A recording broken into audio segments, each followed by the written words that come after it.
코스피 지수가 3천선 언저리입니다. 멀리서 보면 코스피는 지금 어디쯤 와 있는 걸까요? 큰 그림 그려보는 시간입니다. 유한타증권의 우경택 부장 함께 합니다. 안녕하세요. 네, 안녕하십니까? 네. 그래서 오늘의 주제 먼저 좀 공개하겠습니다. 3천선이 회복된 시점에서 추가 반등에 대한 기대감 이렇게 좀 달아주셨는데요. 추가 반등에 대한 기대감을 갖게 만드는 이 주변 여건을 좀 들여다봐야 될 것 같습니다. 오늘 장 가장 좀 관심을 모으고 있는 게 11시를 기준으로 해서 발표되는 중국 쪽에서의 경제지표. 그중에서도 GDP가 어떻게 나올까 많이들 궁금해하시던데 시장 예상치 좀 어떤지 자세하게 좀 알려주세요. 네, 일단 중국 3분기 GDP가 오늘 발표가 되는데요. 일단 예상치는 전년 대비 5.5% 성장할 걸로 좀 예상을 하고 있고요. 2분기는 이제 7.9%이기 때문에 2분기보다는 좀 둔화되는 숫자가 나올 걸로 좀 예상이 되고 있습니다.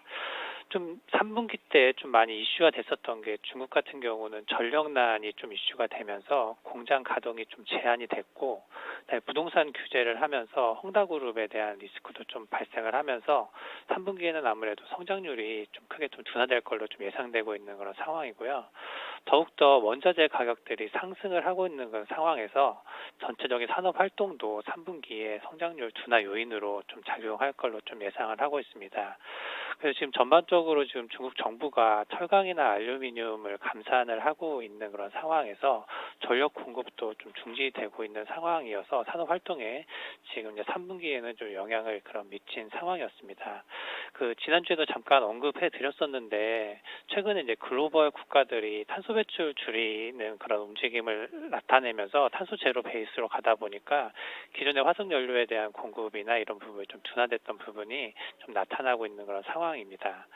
더욱더 이제 주목해야 될 게 이제 부동산 쪽인데, 부동산은 이제 중국 GDP 기준으로 했을 때 2018년도 같은 경우는 그 GDP의 23%를 차지할 정도로 비중이 높은데, 이런 부동산 부분이 좀 둔화되고 있는 부분이 일단 GDP에 안 좋은 영향을 미치고 있다라고 있는 그런 상황이고요. 전통적으로 지금 이제 3분기 같은 경우는 이제 주택 판매의 성수기인데, 아무래도 이런 성수기 때 규제가 연결이 됐고 헝다그룹 리스크가 발생이 됐기 때문에 전체적인 3분기 GDP는 그 부동산과 산업활동 양쪽 다 좀 안 좋은 그런 상황이고요. 더욱더 이제 좀 주목되는 게 4분기인데, 그 4분기도 중국 GDP 성장률이 일단 시장 예상치는 4%로 좀 예상을 하면서 이 3분기 예상치도 5.5%인데 이제 3분기보다도 둔화될 수 있는 그런 상황입니다. 그래서 지금 일단은 이제 시장에서 그 GDP가 발표가 됐을 때 이미 이제 그 성장률에 대해서는 안 좋은 게 그 예상이 되고 있는 상태이기 때문에 이걸 이제 불확실성 해소로 작용을 할지, 아니면 4분기가 좀 더 안 좋으니까 좀 더 안 좋은 쪽으로 좀 반영할지 좀 확인해야 될 것 같은데요. 전반적으로 올해 연간으로 봤을 때는 그 중국 정부에서도 올해 성장률이 한 6% 정도로 그 예상을 하고 있기 때문에 기대치는 좀 낮아져 있는 점은 좀 긍정적인 상황으로 볼 수 있습니다. 이 기준치 예상치가 5.5라고 해주셨잖아요. 그러면은 이미 낮아진 눈높이보다 혹시 덜 나오게 되면은 시장에 우리 증시에도 좀 충격이 있을 거라고 보세요. 일단은 지금 뭐 4분기도 4%까지 전망을 하고 있기 네. 때문에 이미 이제 3분기가 5.5%보다 낮게 나오더라도 그래도 전체적인 기대치 좀 낮아진 상황으로 좀 보는 게 좀 맞을 것 같습니다. 그래서 어떻게 보면은 좀 안 좋은 부분이 좀 불확실성 해소 쪽으로 좀 측면으로 접근하는 게 좀 중요한 포인트지 않을까 이렇게 보고 있습니다. 네, 10여 분 정도 남았네요. 중국의 GDP를 비롯한 경제지표 한번 확인해 보겠습니다. 이번엔 시선을 미국으로 좀 옮겨 보겠습니다. 셧다운을 시간만 좀 벌어놓은 상태인데 여기에 좀 맞물려서 미국 쪽에서 인프라 투자 법안 같은 경우도 속도를 좀 내지를 못하고 있는 상황이잖아요. 이건 어떻게 되어가고 있나요? 네, 지금 인프라 법안 통과와 좀 더불어 좀 이슈되는 게, 이 법안 통과 이슈도 이슈지만 거기에 들어가는 이제 산업적인 지원 부분이 어느 쪽이 또 들어갈 거냐라는 부분이 좀 이슈입니다.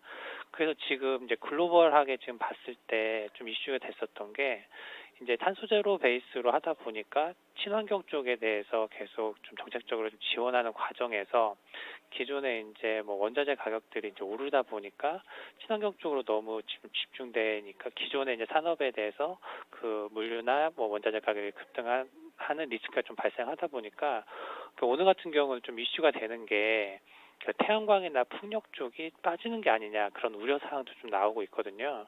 근데 반면에 이제 원전 같은 경우는 추가적으로 좀 신재생 에너지로 계속 늘릴 거다 이런 분위기가 좀 있습니다. 그래서 인프라 법안 통과 이슈도 이슈지만 어느 산업에 대한 그 지원 그런 정책들이 어떻게 좀 변화되는지도 좀 중요한 포인트로 좀 봐야 될 걸로 좀 보여주고 있고요.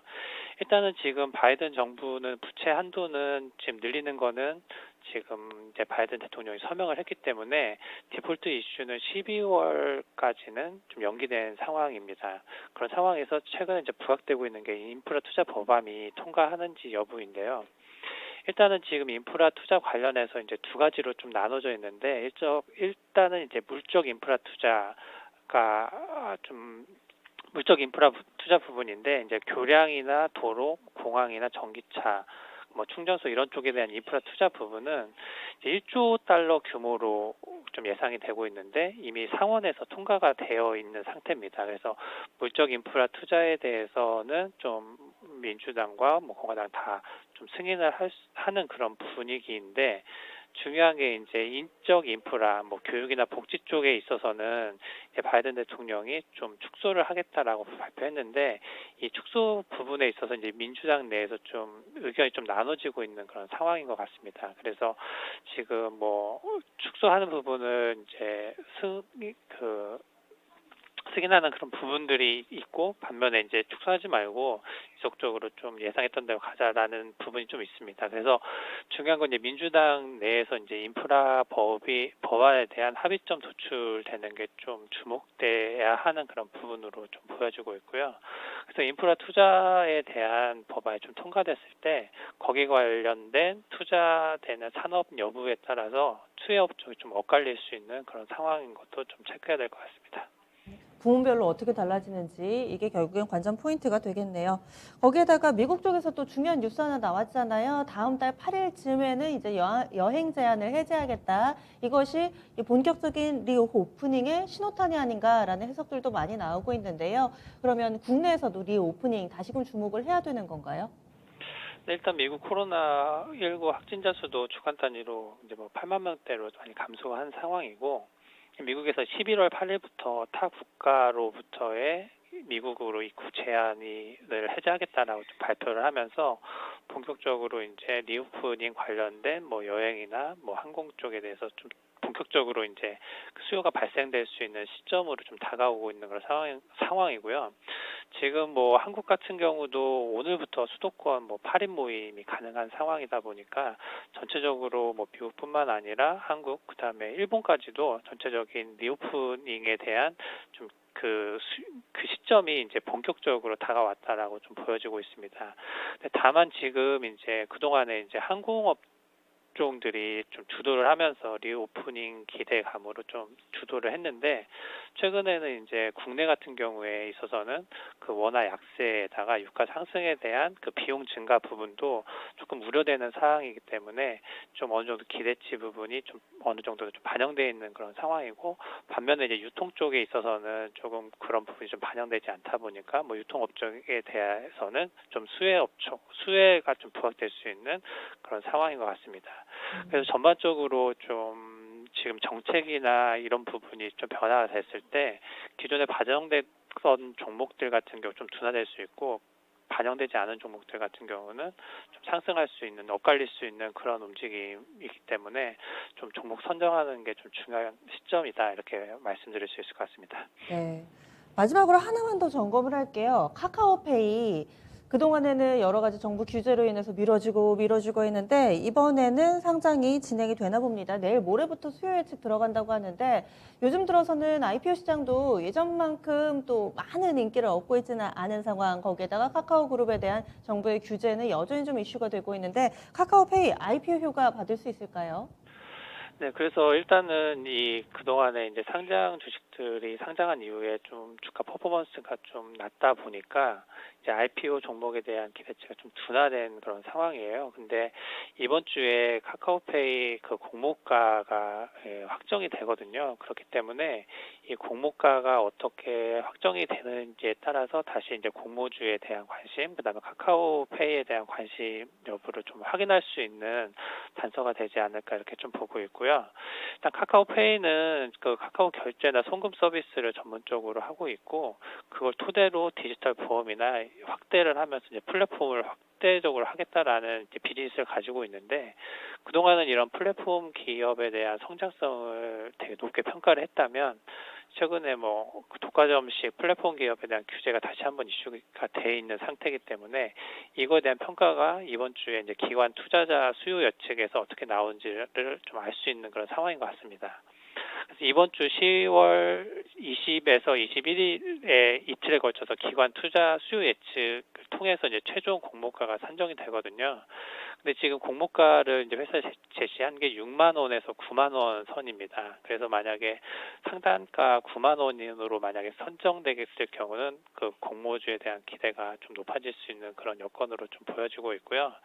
지금 공모가 9만 원으로 했을 때는 그 카카오페이 가치가 11조 7천억 정도가 됩니다. 그래서 큰 그 시가총액의 종목이 또 상장되어서 수급적으로 이제 카카오페이는 뭐 긍정적인 흐름이 이어질 수 있는 그런 여건이 마련된다라고 보여주고 있고요. 일반인 청약은 이제 10월 25일에서 26일에 거쳐서 이틀에 거쳐서 할 예정이고 상장은 11월 3일 다음 달 3일에 상장될 예정입니다. 네, 우여곡절 끝에 진행이 되는데 앞으로 또 어떤 움직임 나타낼지 카카오페이도 봐야 되겠네요. 그러면 주변 둘러싸고 있는 변수들을 쭉 봤는데 오늘의 큰 그림은 어떻게 그려주시겠어요? 네, 그래도 지금 시장이 이제 3천선을 회복해서 조금 3천선에서 왔다 갔다 하는데 일단은 지금 시점에서는 그동안에 우려됐었던 변수들, 뭐 인플레이션, 금리 이런 부분들이 어느 정도 이제 그 변동성이 높아진 상황에서 변동성이 좀 줄어든 상황이거든요. 근데 지금 시점에서는 이제 정책 부분들이 어떻게 그 시장에 작용을 하는지가 더 포커스가 되는 것 같습니다. 그래서 뭐 예를 들어서 인프라 투자 법안에 대한 정책적인 방향, 그 다음에 다음 달에 있을 FOMC에 대해서 테이퍼링 그런 시기 이런 부분들이 어느 정도 좀 방향이 좀 잡혀가고 있기 때문에 그 내에서 그 종목별로 좀 순환매가 흐름을 나타내면서 그래도 좀 조금은 3천선을 지키면서 좀 견조한 흐름이 나타나지 않을까 이렇게 예상을 하고 있습니다. 알겠습니다. 다음 주에 뵙겠습니다. 네, 감사합니다.